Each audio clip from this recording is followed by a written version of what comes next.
You checked your phone this morning and told yourself you're just not a morning person. You said it so casually, like it was a fact. Like your DNA came with a little tag that said assembly required, works best after 11 a.m. But here's the truth, nobody told you. You weren't born believing that. Somewhere along the way, you decided it. And your brain, ever the loyal soldier, has spent every day since then proving you right. What if the thing holding you back was never your ability? What if it was just a sentence you never questioned? Let's start with a story that changed how psychologists understand human potential. In the 1960s, a psychologist named Robert Rosenthal walked into an ordinary elementary school with an extraordinary idea. He told teachers that a random group of students had scored exceptionally high on a special test of academic potential. He called them growth spurters. The catch? The test was fake. The students were picked completely at random. Same intelligence, same background, same everything. But by the end of the year, something remarkable happened. Those randomly chosen kids genuinely, measurably outperformed their classmates. Higher grades, bigger gains in IQ, real, documented growth. Nothing about those children had changed. Only what the teachers believed about them had changed. And that belief poured into tone of voice, patience, encouragement, 1,000 tiny signals a child absorbs without ever noticing. Rosenthal called it the Pygmalion effect. You might know it by a simpler name, a self-fulfilling prophecy. And here is the part that should light a fire in you. You can do this for yourself. You are both the teacher and the student in your own life, and class is still in session. Think about the story you've been telling about who you are. I'm bad with money. I'm not a creative person. I always mess up interviews. You say it like a fun fact about your personality. It isn't a fact, it's an instruction. And your brain follows instructions with astonishing loyalty. Here's why this matters so much. Your brain isn't built to find truth. It's built to stay consistent. If you believe you're bad with money, your brain will quietly steer your attention toward every mistake and away from every smart decision, just to keep the story straight. That's not weakness, that's wiring. And wiring can be changed. There's a researcher named Carol Dweck who spent decades studying exactly this pattern in students. She found that kids who believed intelligence was fixed collapsed the moment something got hard. Why try if failure just proves the label true? But kids who believed intelligence could grow treated difficulty completely differently. A hard problem wasn't proof of what they lacked. It was simply something to work through.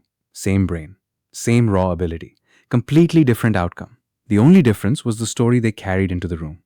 Dweck called this the difference between a fixed mindset and a growth mindset.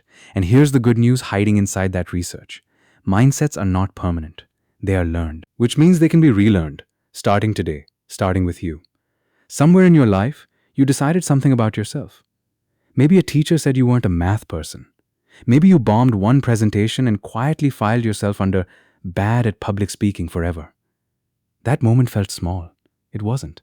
It was the day you handed yourself a script. But you are allowed to rewrite scripts. That is, in fact, the entire premise of growth. Here's where it gets even more powerful. This isn't only psychological, it's physical. Neuroscientists studying neuroplasticity have shown that your brain literally rewires itself based on repeated thought and behavior. Neurons that fire together, wire together. Every time you rehearse a new thought, I am someone who shows up. I am someone learning this. You're not just having a feeling. You're carving a new pathway. One that gets stronger, easier, and more natural every single time you walk it. Your identity isn't a locked file. It's closer to a trail through a forest. Whatever direction you keep walking, that's the path that deepens. Which means you are, quite literally, capable of building the neural infrastructure for the person you're choosing to become. Now, this isn't about pretending. Believing you're a millionaire won't make you one. Belief doesn't defy math. But belief absolutely shapes action, and action is the only currency reality accepts. If you believe you're capable, you show up one more time than you would have quit. You raise your hand. You send the application. You try the harder problem. The belief doesn't magically rewrite the world around you. It rewrites what you're willing to attempt inside it.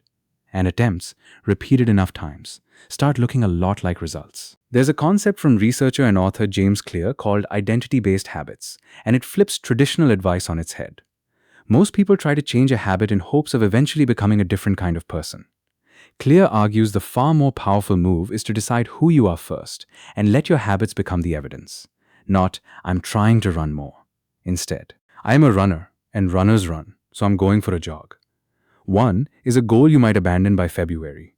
The other is an identity, and identities are built to last. Here's the part worth sitting with. The very same mechanism that can quietly trap you in a limiting story is the mechanism that can set you free. Rosenthal's teachers weren't given a magic power. They were given a belief. And that belief, repeated and acted on, became real. You've been telling a story about yourself for years. Some of it you chose. Most of it, honestly, you inherited from a comment in third grade, a hard season, an offhand remark someone else has probably forgotten they ever made. But if a fake test score could rewire a child's entire academic future, then a sentence you consciously choose is far more powerful than one you never questioned in the first place. So here is your challenge, and it will feel small, but it isn't. Say one honest sentence about who you're becoming out loud, right now. Not, I am bad at this. Try, I am someone learning this. Not, I always fail at this. Try, I am someone who's getting better at this. Notice how different that feels in your chest. It will feel unfamiliar for exactly as long as you don't act on it. Then, one day, without announcing itself, it will just be true.